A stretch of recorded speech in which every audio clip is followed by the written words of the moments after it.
Sometimes, letting go is the hardest thing we ever do, but it is also the most necessary.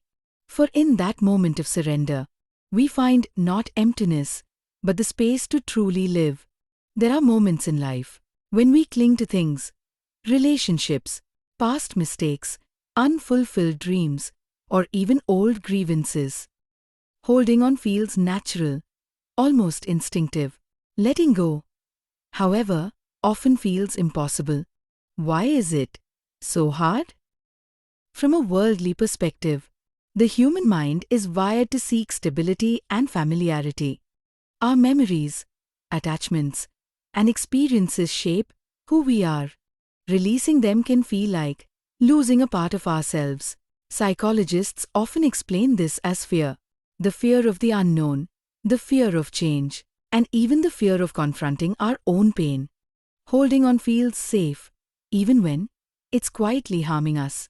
Yet, the paradox is clear: growth, healing, and freedom rarely come from holding on. They come from release. When we let go, we make space for new experiences, for understanding, and for peace. In Islam, this concept has a deeper, spiritual dimension. Allah Almighty reminds us in the Quran that life is a test, and attachment to this world should never overshadow our connection with Him. Letting go of what harms our soul, anger, grudges, material obsession, is not just beneficial, it is a form of obedience.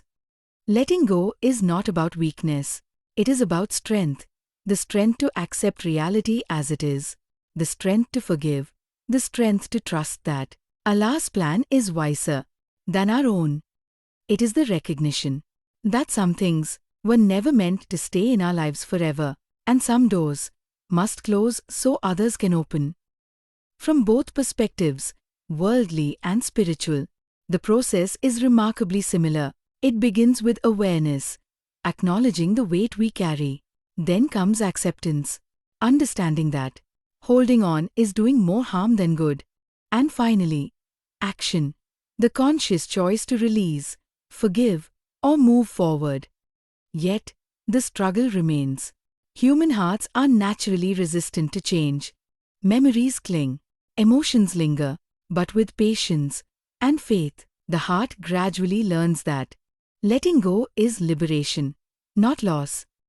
Ultimately, life asks us to trust in ourselves, trust in the process, and for believers, trust in Allah. Letting go is a form of surrender, a surrender not to defeat, but to divine wisdom, to natural order, and to the inevitable rhythm of life. Because in the release, there is clarity. In the release, there is peace. And in the release, there is growth.